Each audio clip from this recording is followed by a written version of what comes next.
नमस्कार. आज मी तुम्हाला दाखवणार आहे आरोग्यदायी ज्वारीची इडली बनवण्याची माझी खास रेसिपी. ही इडली केवळ चविष्टच नाही तर पचायलाही हलकी आहे आणि आपल्या आरोग्यासाठी खूप चांगली आहे. चला तर मग बनवायला सुरुवात करूया. इडली बनवण्यासाठी सर्वप्रथम इथे मी घेणार आहे 2 वाट्या ज्वारी. ही 1 वाटी आणि ही दुसरी. तुम्ही कोणतंही एक माप फिक्स करून घ्या, ज्यामुळे इडलीचं प्रमाण बिघडणार नाही. आता 2 वाट्या ज्वारीसाठी आपल्याला घ्यायची आहे पाऊण वाटी उडीद डाळ, म्हणजे 1 वाटीला थोडी कमी. आता यातच पाव चमचा म्हणजे 4-5 मेथीचे दाणे घालायचे. यानंतर उडीद डाळ आणि ज्वारी 3 ते 4 पाण्याने धुवून घ्यायची. तर इथे मी ज्वारी आणि उडीद डाळ 2-3 पाण्याने धुवून घेतलेली आहे. आता आपल्याला ज्वारी आणि उडीद डाळ 6 ते 7 तासासाठी भिजत घालायची आहे. पण काय होतं, उडीद डाळ लवकर भिजल्या जाते आणि ज्वारी भिजायला थोडा वेळ लागतो. म्हणून आपल्याला ज्वारीमध्ये थोडं कोमट पाणी घालायचं आहे. पण वातावरण जर गरम असेल तर कोमट पाणी घालायची गरज नाही, तर मग तुम्ही नॉर्मल पाणी घालू शकता. तर वातावरण थंड असल्यामुळे यात मी कोमट पाणी घातलेलं आहे. आता उडीद डाळीमध्ये आपल्याला नॉर्मल पाणी टाकायचं आहे, कारण उडीद डाळ खूप लवकर भिजल्या जाते. आता डाळ आणि ज्वारी झाकण ठेवून 6 ते 7 तास आपल्याला भिजत ठेवायची आहे. आता 6 ते 7 तासानंतर आपल्याला डाळ आणि ज्वारी वाटून घ्यायची आहे. त्यापूर्वी इथे मी अर्धी वाटी पोहे घेतले आहेत. पोहे स्वच्छ धुवून भिजत घालायचे. पोहे भिजायला वेळ नाही लागत, अगदी 5 मिनिटात भिजतात. पोहे नाही घेतले तरी चालतील, पण पोह्याने इडली मऊ आणि हलकी होते. आता अगदी 3-4 मिनिटात पोहे भिजतील, तोपर्यंत आपण ज्वारी आणि उडीद डाळ वाटून घेऊया. तर इथे मी सर्वप्रथम मिक्सरच्या भांड्यामध्ये ज्वारी वाटून घेत आहे. इथे एक जरुरी पॉईंट, ज्वारी हाताला कडक लागत असली तरी ती छान भिजलेली असते आणि मिक्सरला वाटली जाते. आता यातलंच थोडं थोडं पाणी घालून ज्वारी वाटून घ्यायची. तर तुम्ही बघू शकता, याप्रमाणे आपल्याला पाणी घालून ज्वारी वाटून घ्यायची आहे. तसं तर ज्वारीचं पीठ खूप सॉफ्ट होत नाही, किंचित जाडसर राहतं, पण त्यामुळे इडली खूप छान होते. आता इथे मी संपूर्ण ज्वारी वाटून घेतलेली आहे. त्याच भांड्यात आपल्याला उडीद डाळ वाटून घ्यायची आहे. आता उडीद डाळ वाटताना त्यात आपल्याला आपण जे पोहे भिजत घातलेले होते ते घालायचे आहेत. बघा, पोहे किती छान भिजलेत. आता हेच पोहे आपल्याला उडीद डाळीमध्ये टाकायचे आहेत आणि मिक्सरला छान वाटून घ्यायचे आहेत. तर इथे संपूर्ण उडीद डाळ आणि पोहे थोडं पाणी घालून मी मिक्सरला छान वाटून घेतले आहेत. आता इथे सर्वात महत्त्वाची टीप, हे जे बॅटर आहे इडलीचं ते आपल्याला मोठ्या पातेल्यात काढून ठेवायचं आहे. कमीत कमी त्याच्यामध्ये एवढी जागा असायला पाहिजे, कारण आपण याला 6 ते 7 तास किंवा रात्रभर फर्मंट करायला ठेवणार आहोत आणि त्यामुळे ते फुलून याच्या बाहेर जाऊ शकते. म्हणून कधीही इडलीचं जे बॅटर आहे ते मोठ्या पातेल्यात काढायचं. मिश्रण छान हलके आणि एकजीव होईपर्यंत फेटून घ्यायचे. या छोट्या छोट्या गोष्टी लक्षात ठेवा, म्हणजे इडली अजिबात बिघडणार नाही.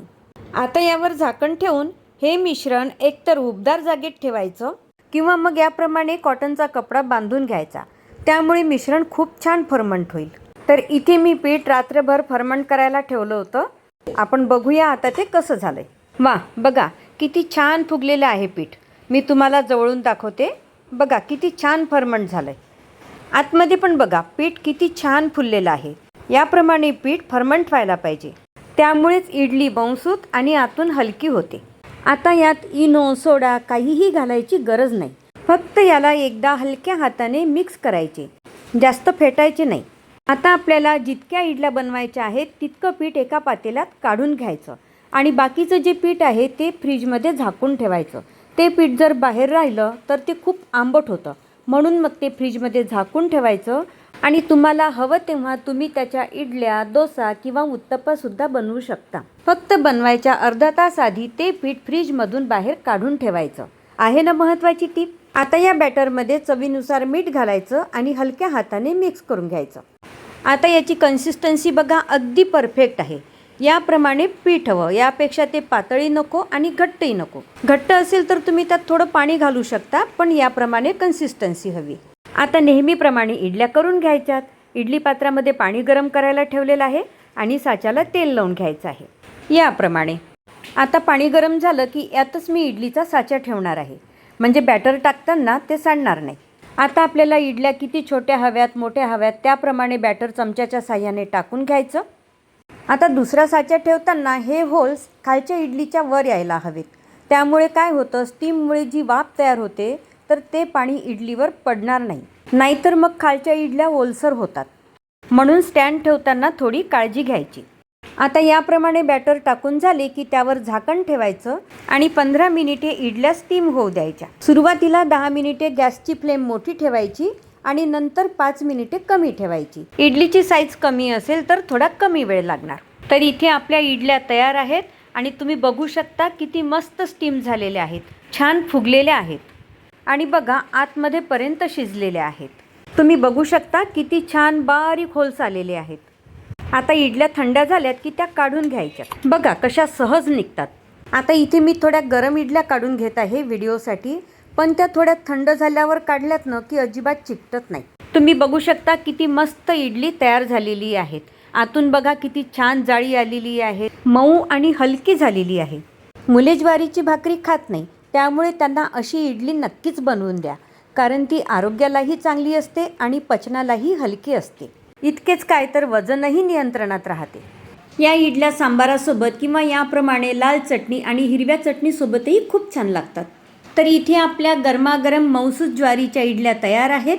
तुम्हाला जर आजची रेसिपी आवडली असेल तर अशाच छान छान रेसिपीज बघण्यासाठी लाईक, शेअर आणि चॅनलला सबस्क्राईब जरूर करा. धन्यवाद.